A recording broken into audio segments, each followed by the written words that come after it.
Hi, this is Mike with the Diabetic. I'm going to, in 6 minutes here, I'm going to provide you my interpretation of an awesome study that was performed in 2020 on 4 insulin pumps and their basal rate accuracy. It was helpful to us as a family when we were deciding what was an appropriate insulin pump for our then 11-year-old daughter who was diagnosed with type 1 diabetes. I am educated formally as a chemical and biomedical engineer. For what it's worth, chemical engineers, we know a lot about pumps. And I do have background in biomedical engineering as well. So this is, and this is my interpretation of it. And I would recommend that all of you, read this paper yourself and find your own implications therein. So we'll jump into it. I want to make sure that I give credit where it's due, but this is the title. Also within this YouTube, you'll find a link for the actual paper itself. And again, I'd recommend that you read it. It's only 8 pages, and I feel like it's very consumable to lay people as well. They did a great job in kind of describing what they did and how they did it and what their findings were. So here are the 4 different insulin pumps that were tested. It's the Medtronic MiniMed 640G, Ypsopump, Omnipod, and then the Tandem t:slim X2. This chart on the left is showing you at different basal rates that they tested, which they tested over an 8-hour period, what is the average error percentage. And then I think the researchers did a great job of identifying really a better measurement, which is what they call the mean absolute relative difference.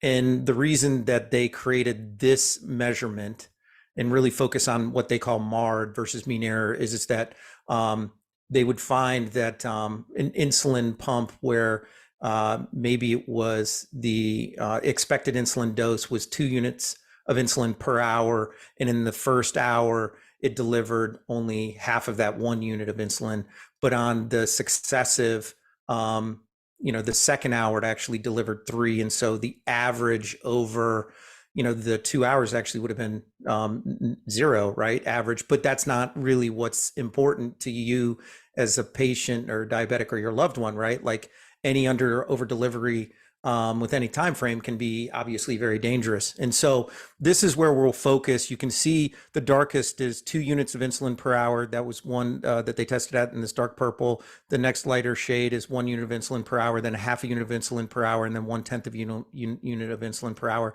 During our insulin pump class, it was recommended to us that if you have a smaller low basal rate, Tandem is really the best at that, and that is definitely true. You can see this light tan. This is kind of the average error rate, right? So in terms of under delivery for that 1/10 of unit of insulin, and Omnipod's was quite large, and in fact, its average MARD percentage over an 8-hour period was 63%, and 22% was the best, and that was Tandem t:slim. And I think a lot of this has to do with the engineering approach, the engineering design. They speak to it in the paper that Omnipod took and actually you can see it right here.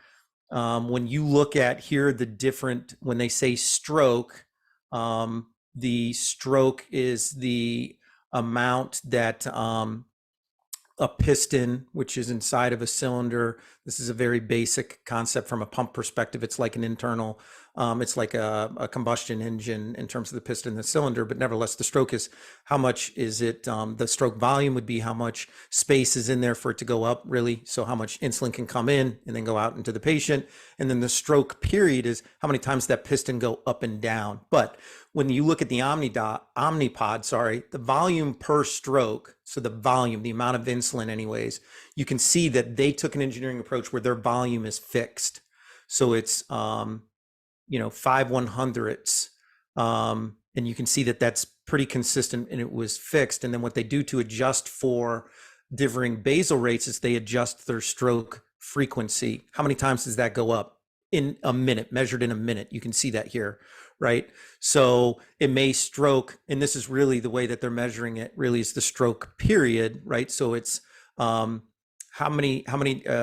is it going to ultimately initiate the piston going up and down? And so you can see at the very smallest 1/10 of unit per hour that they were, they're only doing it really like once every 30 seconds, so twice, right? That's how they could do it. But you can see the difficulty in terms of that design. If you have a smaller, low basal rate, and it's 1/10 of a unit of insulin per hour, and they're already at half of that in terms of being their fixed volume, where T-Slim has a very different approach, and you can see that they actually adjust the volume, right? So they can get really small for small stroke volumes, and then they have a fixed stroke frequency. The other two pumps actually vary. They vary both the stroke volume and the stroke frequency. I would say that Omnipod took this approach probably because they have a disposable pump, and the type of materials that you would use in there probably would need to be very disposable, meaning lower cost than something that is really a more substantial pump. And they probably were limited in their ability to do that. I would say that if you have a loved one or you yourself have I'm sorry, I know I'm right at like the amount of time that I promised you, but if you have a loved one who has a smaller low basal rate, I would say that Tandem T-Slim is the way to go. I'll also say that I recommend Tandem T-Slim because we utilize what's called an untethered insulin regimen, which if your endocrinologist isn't speaking to you about, you should ask them about it. I wouldn't be surprised if they're not necessarily super familiar with it. Ours weren't, or if they were, they didn't seem to appreciate it, but we like it. Our daughter likes it.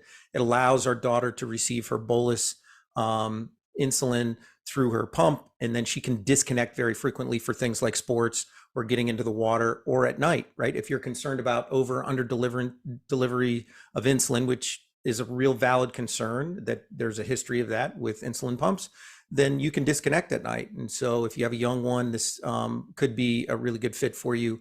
I have some other videos that will talk about some other studies. I think they had similar findings.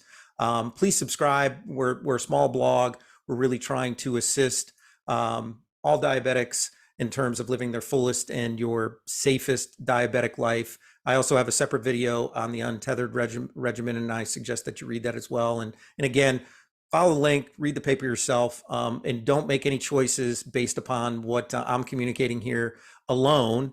But I do think that this should be included, and I think you should surface this to your clinical team and your endocrinologist in terms of, well, what about this? I think that it's important that they have this knowledge. I think that many of the clinicians that are supporting diabetics are great people, but I think a lot of them don't necessarily have all of the safety information when they're necessarily kind of selling an insulin pump in an insulin pump class.